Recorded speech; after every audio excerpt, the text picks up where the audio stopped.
Olá, amores, tudo bem com vocês? Eu sou uma taróloga, esse é o meu canal de cartomancia. Só que hoje eu trouxe um tema diferente para vocês, porque eu acredito que vocês que procuram a cartomancia, assim como logo no início eu também comecei a procurar, a gente procura um aconchego, a gente procura um canal onde a gente vá se sentir acolhido, independente de qual for a nossa condição, independente de qual for o momento em que a gente estiver vivendo.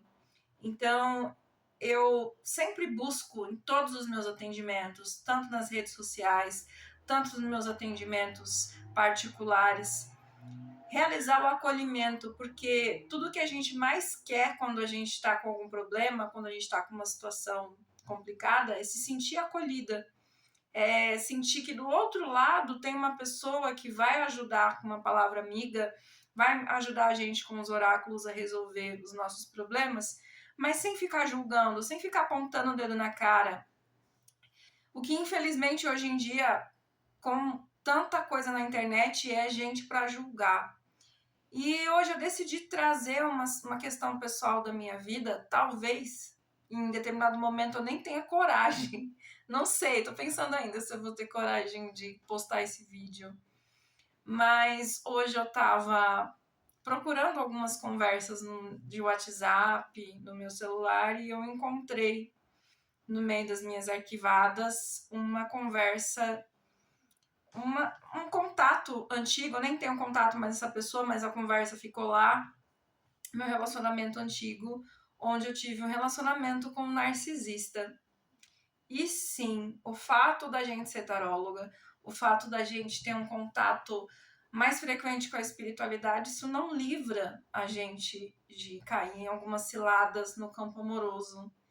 E se você caiu aqui nesse vídeo e está passando por um problema semelhante, um relacionamento abusivo, um relacionamento narcisista que você não está conseguindo sair, primeiro de tudo, sinta-se abraçada, e eu vou trazer uma pequena parte, né, da minha vivência para que de repente possa servir de um apoio ou de um aconchego para alguém que esteja passando por uma situação semelhante.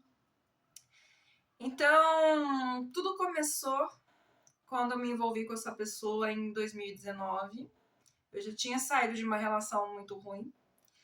E essa pessoa eu conheci nos Tinder da vida, né?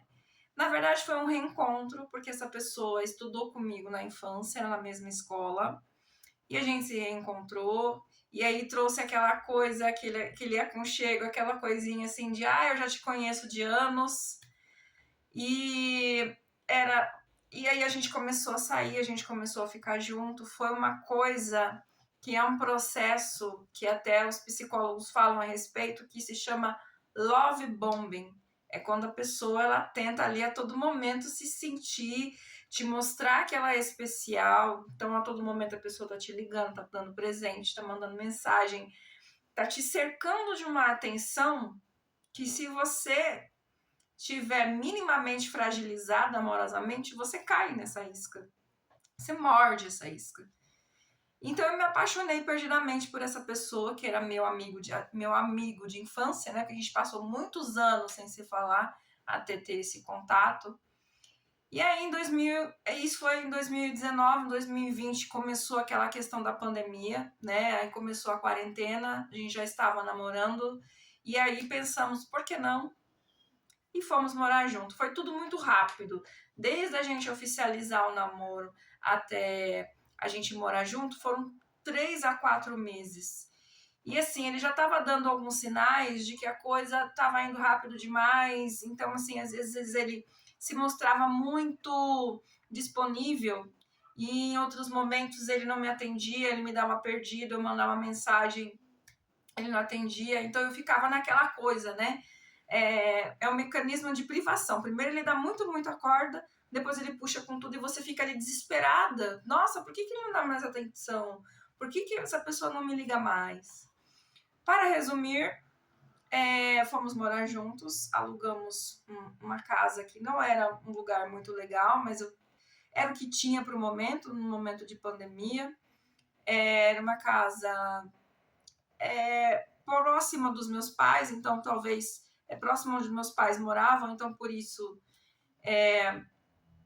para mim foi cômodo, né? Que eu estava do lado dos meus pais, eu morava numa cidade vizinha, que era não tão longe, mas também não era ali um contato íntimo ali com os meus pais. E em poucos meses ele acabou se mostrando uma pessoa muito diferente daquilo que era no começo. Ele usava entorpecentes que causam realmente um comportamento agressivo, que causam um comportamento onde a pessoa ali ela tem a sua personalidade totalmente distorcida. Então ele mentia muito, ele dizia que eu vou ali ajudar o meu amigo e com o tempo as coisas foram piorando, era um atraso de 2, 3 horas e quando eu fui ver eu estava numa situação onde ele falava, eu vou na casa da minha mãe que eu vou ajudar ela com determinada coisa e ele voltava só 3, 4 horas da manhã. Saía 7 horas da noite e voltava 3, 4 horas da manhã. Isso foi acontecendo diversas vezes. E assim, ele sempre voltava para casa, sabe, chorando. Você me desculpa. Eu me descontrolei. Eu usei demais. E assim, era um drama que ele fazia, onde eu me via presa naquela situação. Com o passar do tempo, passando-se o tempo, ele começou a se tornar um pouco agressivo. Então, aquilo que em algum momento era choro, era, você me desculpa, que nunca mais eu vou te magoar novamente. Ele começava a ficar agressivo, xingar, gritar. A gente tinha discussões horríveis. Eu, que sempre fui uma pessoa extremamente discreta, eu que sempre fui uma pessoa que sempre tive um posicionamento assim, que eu nunca gostei de escândalo, eu me via tão estressada, eu me via tão consumida por aquela rotina estressante que a gente tinha brigas assim terríveis, a gente tinha brigas intermináveis, a gente tinha briga onde era extremamente cansativo aquele dia a dia, era gritaria, era uma realidade onde estava tão difícil para mim viver aquilo que eu comecei a mentir para os meus pais. Eu chorava muito, porque às vezes eu não conseguia nem dormir, porque ele passava a noite fora, e eu ficava meio com... não sabia onde ele estava, ele dirigia bêbado, dirigia, né, com efeito de entorpecente, e eu comecei a esconder das minhas amizades, das minhas amigas, comecei a me esconder dos meus pais, onde eu não falava mais o que estava acontecendo. Eu usava muita maquiagem, muita base, porque o olho estava inchado, eram olheiras enormes. E eu usava muita maquiagem para poder esconder aquelas olheiras daquela realidade que eu estava vivendo. Eu comecei a emagrecer, não conseguia comer, a minha vida estava um caos. Eu trabalhava em home office, porque era tempo de pandemia, mas ele não estava nem aí. Quando ele podia sair, quando ele encontrava os amigos dele, quando ele podia ir para o boteco, ele ia. Não importava em que momento. E dia após dia, eu também comecei a me tornar uma pessoa muito diferente do que eu era. Eu me tornei uma pessoa extremamente nervosa. Eu ia no dentista, eu comecei a ter rachadura nos dentes de trás, porque eu ficava tão nervosa que com o passar do tempo eu comecei a desenvolver bruxismo. De tanto que era tenso, então pouco que eu conseguia dormir, eu começava a pressionar os dentes de trás e aquilo trazia desgaste nos meus dentes, né? Naquela época eu queria engravidar, ele queria que eu engravidasse, mas eu não me sentia segura de parar de tomar remédio. Então, em algumas das nossas brigas, ele sempre jogava na cara que eu não era uma pessoa capaz de dar um filho para ele, que eu não era uma pessoa capaz de fazer aquilo que ele gostaria, de proporcionar para ele uma família. Então era sempre me colocando para baixo. E todas as vezes que eu cobrava sobre ele, ele sempre dava um jeito de distorcer a situação para que eu saísse como culpada. E essa é uma técnica também que os narcisistas usam, que se chama gaslighting, né? Que é aquela coisa de confundir. Então você começa a ficar numa situação onde você acha que você que é errada. Você acha que os seus atos, o seu comportamento foi que levou aquela pessoa a te tratar tão mal como te tratou. E isso eu vivi de 2020 até aproximadamente setembro de 2021. A gente teve, meus pais se mudaram de onde eles estavam. A gente foi ajudar na mudança dele, na mudança dos meus pais. Então, saiu de perto ali de onde eu estava. Aquilo me trouxe uma imensa angústia, porque a minha rede de apoio estava saindo de perto, mesmo que eu escondia muitas coisas dos meus pais. Minha rede de apoio estava saindo de perto de mim e nesse dia da mudança ele me agrediu fisicamente. Ele me agrediu fisicamente e a gente teve que ir até a casa que já estava vazia para pegar algumas coisas, enfim. E a gente teve uma discussão e ele acabou machucando a minha boca. Eu desmaiei. E a única coisa, assim, enquanto eu estava voltando, assim, à consciência, eu liguei para minha mãe e falei assim, eu não tô bem, e desliguei. E aí aquela coisa, eu fiquei tão chocada com aquela situação de violência que eu não acreditava que aquilo estava acontecendo. Aquilo para mim não estava acontecendo.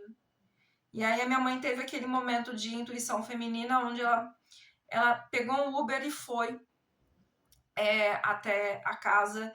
E aí chegou lá, eu estava machucada, ele me derrubou, eu bati a cabeça, bati a parte de trás da cabeça numa porta de vidro e começou a inchar, a minha boca sangrou, porque, né, eu usava aparelho de dente, então conforme ele me agrediu, cortou a minha boca, e aí minha mãe me levou para pronto-socorro. Quando ela me levou para pronto-socorro, ele, nossa, ela escorregou e tal, não sei o quê. Sabe quando você não acredita naquilo que a pessoa está dizendo? Eu não conseguia dizer para os meus pais que aquilo foi uma agressão, porque eu me senti profundamente humilhada com aquilo que estava acontecendo. Eu me senti profundamente magoada com aquilo que estava acontecendo. E eu fiquei em observação 24 horas, aí tinha todo aquele protocolo da Covid, né? Tinha que fazer aquele exame lá do cotonete. Se caso eu desse positivo, eu ia ter que ficar isolada, né? Deu negativo, eu fui liberada. Mas ele a todo momento, ele me tratava extremamente bem, como se ele estivesse ali me adulando para eu não denunciá-lo.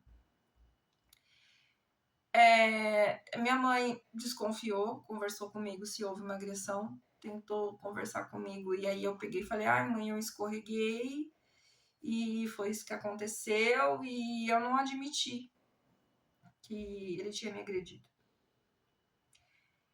Passou-se um tempo, eu queria esquecer aquilo que estava acontecendo, então eu estava disposta a fazer meu casamento dar certo. Mas a bebedeira piorou. Chegou um momento em que ele começava a quebrar as minhas coisas, né? Ele começava a quebrar as minhas coisas. Eu já morava sozinha e aí a gente alugou essa outra casa. Então, a maioria das coisas, os móveis que a gente tinha, era tudo meu.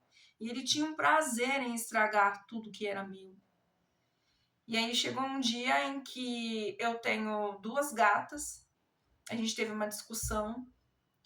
A minha gatinha estava dentro da caixinha de transporte porque eu ia para casa dos meus pais. Ele simplesmente chutou a caixinha de transporte das minhas gatas.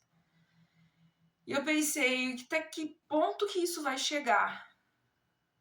E aí, depois disso, eu fui para casa dos meus pais. Passei alguns dias lá. E depois disso eu retornei após alguns dias para buscar as minhas roupas. Ele tinha usado os entorpecentes, estava totalmente transtornado e ele quebrou muitas coisas que eu tinha. Quebrou no chute uma mesa que eu tinha. E ele ligou para minha mãe falando que ele ia me agredir. E aí minha mãe chamou a polícia. E aconteceu toda uma situação muito constrangedora, vizinhos, pessoas próximas, era um bairro onde a gente conhecia muita gente. E foi uma situação extremamente constrangedora. Fui para casa dos meus pais e passei um tempo lá porque eu ia alugar uma outra casa para voltar, morar sozinha. E eu tinha uma dependência emocional tão grande que a todo momento ele mandava mensagem, pedia desculpa, falava que eu tava desacreditando da gente, que a gente ainda podia dar certo, que a gente ainda tinha condições de ser um casal feliz. Tive que dar uma pausa no vídeo para eu conseguir me sentir pronta para continuar a contar essa história, porque é uma história realmente que me traz muitas lembranças ruins, que me traz muita coisa negativa e que eu realmente não gosto de falar sobre. Continuando, depois disso a gente ainda continuou se envolvendo, eu já estava morando sozinha num apartamento e a gente continuou ainda ficando juntos. Ele demonstrou que ele queria voltar a morar comigo, mas eu não me senti segura de levar ele para dentro da minha casa.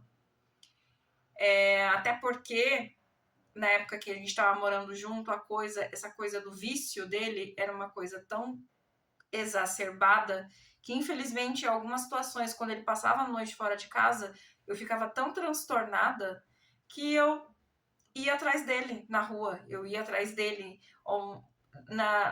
lá onde, né, vendia-se essas coisas, eu ia na boca, né, eu ia lá naquele lugar onde ele comprava os entorpecentes para ir atrás dele. As pessoas até me conheciam já sabiam que eu estava indo lá atrás dele. Então eu me tornei uma pessoa que eu não gostaria de ser por conta dessa relação. E eu ainda fiquei um certo tempo ainda me relacionando com ele. Era uma relação confusa, eu me sentia drenada, mas eu não conseguia sair. Até um belo dia em que eu fui em um lugar, eu estava esperando para atravessar a rua e ele passou de carro com uma menina, uma mulher, no banco do carona. Então eu vi claramente que ele estava me traindo, que ele estava ficando com outra pessoa também. Enfim, foi uma trajetória muito longa. Eu consegui me livrar definitivamente dele em 2024. Foi uma... Olha aí, quantos anos de 2020 até 2024, quantos anos eu já não perdi com isso, né? Contando de 2019, que é quando a gente começou a se envolver. Então eu perdi muitos anos nessa dependência emocional. Então, o que me levou a contar toda essa história para vocês? Não é me fazer de coitadinha, não é fazer um drama aqui na internet, é dizer para você que talvez algumas de vocês que estejam escutando esse meu relato esteja passando por uma situação semelhante ou até pior. Então, o que eu quero dizer para vocês é que você tem sim força para você sair dessa situação. Você merece ser amada, você merece ser respeitada, você merece estar com uma pessoa que valorize a pessoa que você é e te trate como você merece ser tratada. E, enfim, foi assim que eu consegui sair. Eu simplesmente ignorei, comecei a ignorar, bloqueei. Depois eu fiquei sabendo que ele estava realmente namorando com essa outra pessoa. Essa outra menina descobriu meu telefone, me procurou. Foi uma história horrorosa, mas eu consegui me livrar dessa situação. Então é isso. Eu gostaria de dizer que esse relato foi muito difícil para fazer, mas depois de ter passado por esse tipo de situação, eu me senti muito mais humana para eu acolher mulheres que estão passando por isso. Então, se você está passando por isso, se você está se sentindo oprimida, se essa pessoa que está do seu lado está te oprimindo, está te obrigando a você se calar, não se cale, denuncie, saia dessa relação, peça ajuda para a família, para os amigos, porque a minha agressão poderia ter sido bem pior. E, infelizmente, nenhuma mulher hoje está livre disso. Então é isso, amores. Deixe aí nos comentários se vocês conhecem alguém que já passaram por esse tipo de situação ou se vocês já passaram. Então, sintam-se abraçadas. E tá aqui o meu relato. Um beijo para vocês. E é isso. Agradeço para quem assistiu o vídeo até aqui.